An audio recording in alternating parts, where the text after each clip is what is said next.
This is Paul Jenkins, and you're listening to the Reluctant Leader Podcast. Now, I believe two things are true. One, everyone leads someone. And two, no one really feels qualified to lead anyone. So maybe you feel overlooked, unqualified, invisible. But the good news is, in the Bible and in life, the most qualified aren't always the most obvious.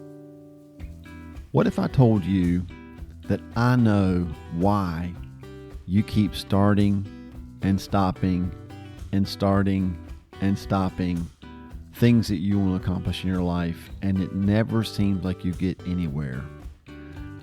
On today's episode, I want to share a principle that I think can set you free moving forward.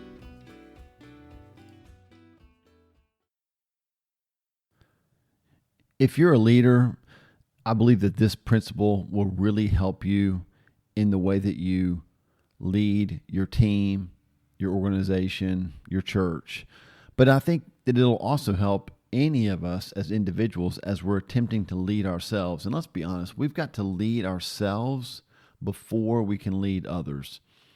So if you're like me, you've probably set some goals. You've decided, hey, I'm going to improve my life in this area, and you meant it, you really wanted to do it, and yet you'd get 2 weeks, 3 weeks, 4 weeks, maybe a couple of months down the road and realize, man, I didn't do anything at all towards that goal.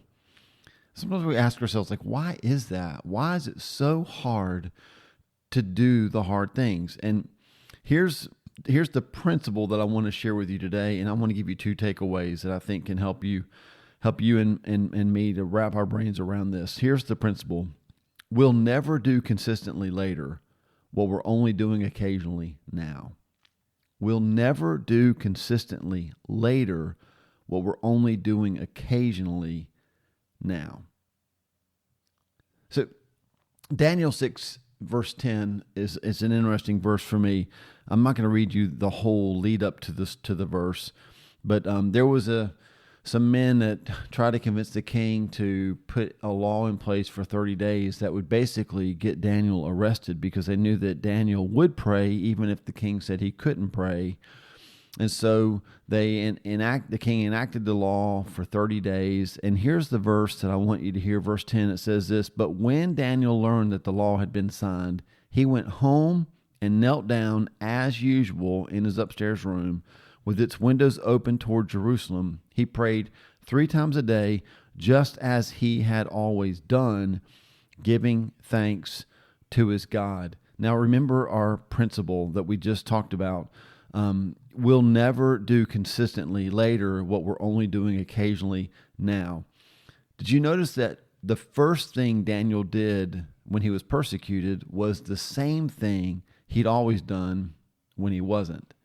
He went home and he prayed as usual. He prayed 3 times a day, just as he had always done. See, we'll never reap what we didn't plant. Daniel had planted a life of consistent prayer, and so he reaped a life of consistent prayer. He didn't try to start something new. He didn't throw up a flare prayer to God in his time of need. He had spent time with God, and it enabled him to then continue to spend time with God. It's not bad to start a habit when we are in a bad situation and need to start it, but it's better to start a habit before we need the benefit of it. If you're a follower of Jesus, can I just share this hard truth with you? I mean, this has really been convicting for me. The life we have with God is the life that we planted with God. The life with God we have is the same life with God that we planted.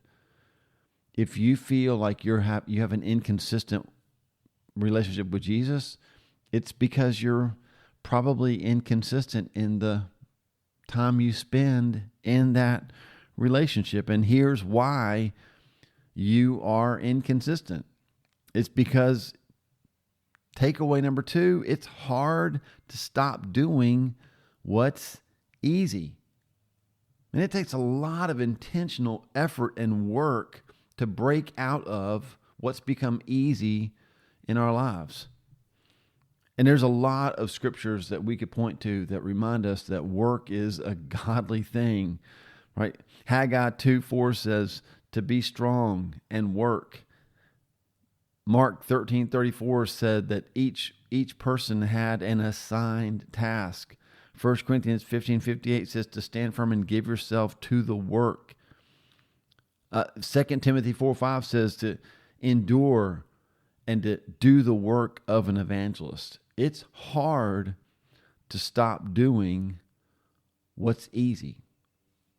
But the only way to begin to do something consistently that we've only been doing occasionally is to embrace the fact that this is going to be hard. And God calls us and empowers us to do the hard things. Daniel could have just said, you know what, I'll take a break for 30 days. I mean, haven't you done that? I've done that. Yeah, I'm not going to eat sugar. And then a certain day comes along and you're like, well, just for today, I'll eat sugar. And tomorrow I'll go back to no sugar.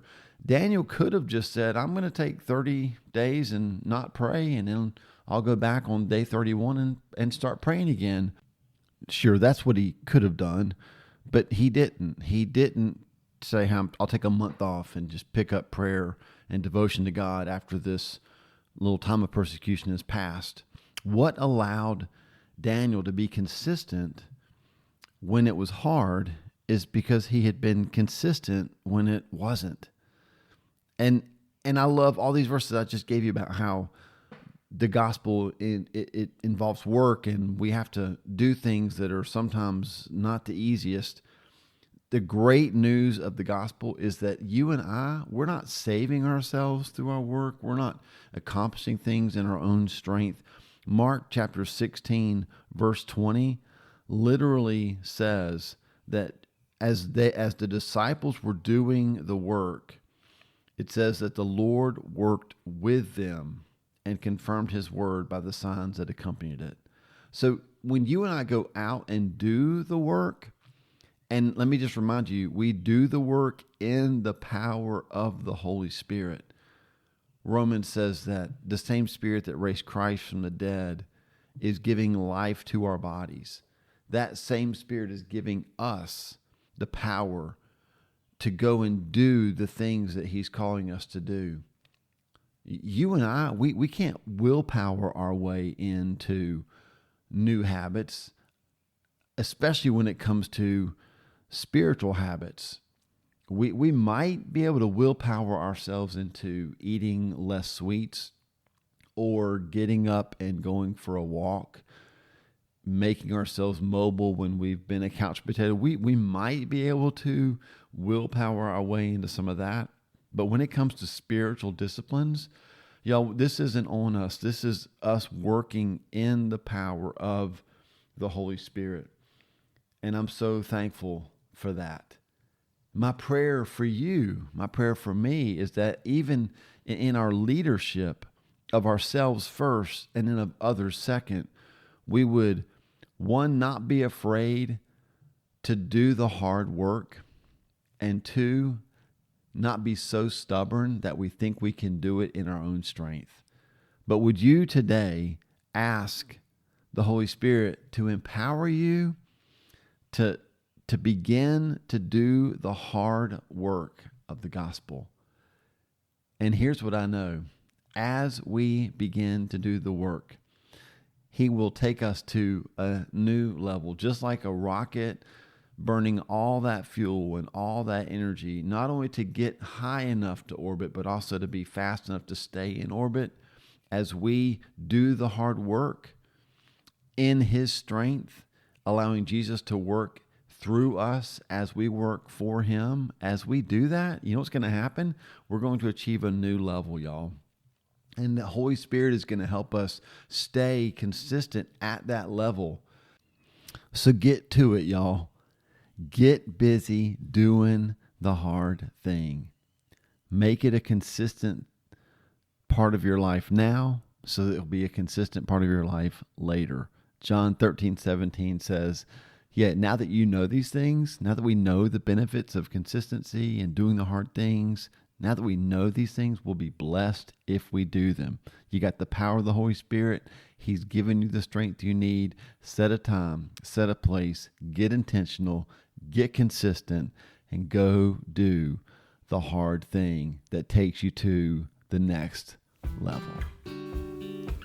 You've been listening to the Reluctant Leader Podcast. Thanks so much for being a part of this conversation. You can follow us at the reluctantleaderpodcast.com or wherever you download your podcast. Be sure that you subscribe and like us and leave us a rating and a comment. We'd love to hear from you and hear what God's showing you. And remember this, no matter how reluctant you feel, keep saying yes, and He'll do the rest.